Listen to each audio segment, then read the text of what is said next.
Alright, Shalom. First one say Kalala Yahweh Bashim Yahweh Shai Bashim Kodash. The blessings to the apostles of Great Millstone and Shalom to that came pushing his word in sincerity and truth. This is Kazak from James, Jamaica with another quick, hopefully edifying lesson. Right, so as we know, Christianity are one of the biggest confusion on the face of the earth. You know what I mean? And day in, day out, we get more and more understanding. You know what I mean? We get proven more and more, so that Christianity is just one big confusion, right? So now, here we have an article, right, from a website called Never Thirsty, and it's about the question, or the headline says, does the Bible teach that Christ died for everyone or just the elect?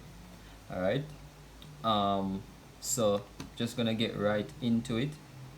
Right. Gonna read the precepts that they offer, and basically go over them one by one. All right. So it says Bible question: does the Bible teach that Christ died for everyone or just the elect? In bracket they have some. All right. Bible answer: your question has also been asked as, for whom did Jesus die? The topic has also been called particular atonement, limited atonement, and particular redemption. There are two major views on this subject. Alright, so the two major views, as they call them, is are limited atonement and what's the other one? Unlimited atonement. Alright, so we're going to get into the limited atonement first. It says one position says that Jesus died for the elect, or those who would eventually become Christians. Here are three passages which seem to teach this truth. Alright, so first of all, let's just clear up the confusion and so yes, Yahushua did come and he did die for the elect of Israel. Alright, not just elect. He died for the elect of Israel. Ultimately salvation is for only Israel. Seen? Not who would eventually become Christians. Christianity is a different doctrine from what the Bible teaches, a different thing from the truth. It's totally different from the truth. Seen? The scriptures is not about Christianity, it's about Israel, the nation of Israel. That's it. See the history and future of the nation of Israel. That's it. Alright. So the first precept that them have in the list here is from St. John 10 and 11. They have it from the I'm not even sure what translation that is, but I'm just gonna be reading it from the original, well, not the original, but from the standard KJV. Alright, so this is St. John 10,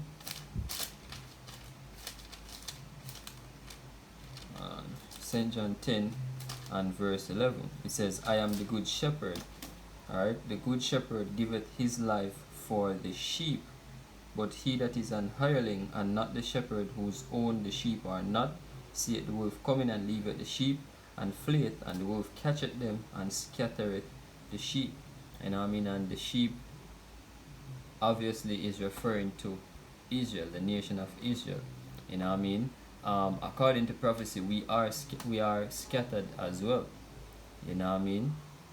According to Deuteronomy 28, also Isaiah 11, right, where it tells you that the Most High is going to gather who was the nation of Israel from all four corners of the earth where we were scattered, right? So yes, so as we say, these precepts are dealing with the limited atonement, which they say is Yahushua, or Jesus, as them say, died for the elect.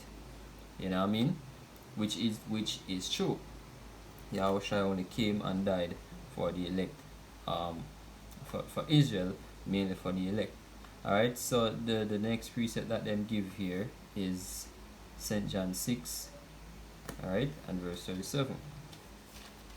So we're going to jump to that, right, and it says, "But I said unto you that ye also have seen me and believe not." Hold on, alright, verse 37. Oh, Salakia. St. John 6:37. It says, "All that the Father giveth me shall come to me, and him that cometh to me I will in no wise cast out." Right? Again, this is referring to the elect. Alright, so this is a good precept that them pull.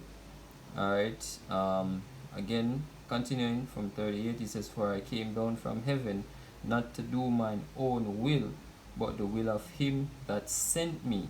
And this is the Father's will which hath sent me, that of all which he hath given me I should lose nothing, but should raise it up again at the last day." Right.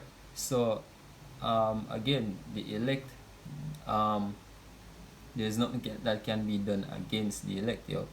Seeing all things work for the good of them that love the Most High. Seeing, so as how shall I say, so like right, so as how shall I say, him a go him that which him get, he will lose nothing, yo.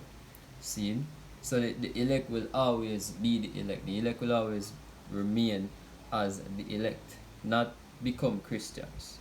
See?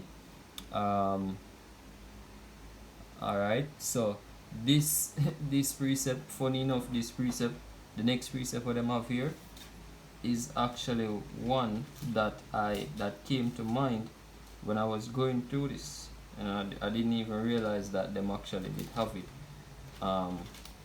as one of them precepts, right?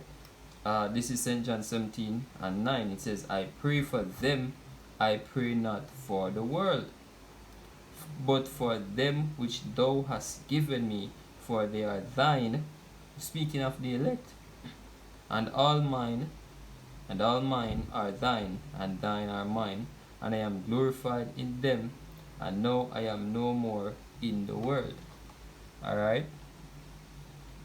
Seen? So yeah, there we go. Them three precepts for them give, right, show that Yahushua only came for the elect. Now, this is where the real confusion begins. You know what I mean? Alright, it says, "For this reason," so like if we ask the question, did Jesus know for whom he was dying? We must answer yes. Yes, he knew for whom he was dying, because God chose the elect before the foundation of the world. Right. The Heavenly Father did choose the elect from the foundation, you know what I mean, and Yahushua does know that, hey, he's for the elect, which is why he said, "All thine are mine." Right? And him say, "I pray for them, I pray not for the world." Right? So this is 2 Timothy 2. Hold on. Which one is it? Yeah, 2 Timothy 2:10. Alright, so this is 2 Timothy 2 verse 10, and it says, "Therefore I endure all things for the elect's sake, that they may also obtain the salvation which is in Yahushua HaMashiach with eternal glory." Alright? Yeah, so again, Yahushua did know that he was coming to die for the elect. Alright, so now to the real confusion, the unlimited atonement. Right? And when hey, I will read the precepts that them give, you know what I mean, and actually break them down the way that they're supposed to be taught. Right? It says, "The other view is that Jesus died for the sins of the entire world." There are a number of passages that seem to teach this too. And before we start read the passage, the precepts, it says these passages teach that Jesus died for the sins of the entire world. Consideration, as a matter of fact, not even consideration, conclusion, right?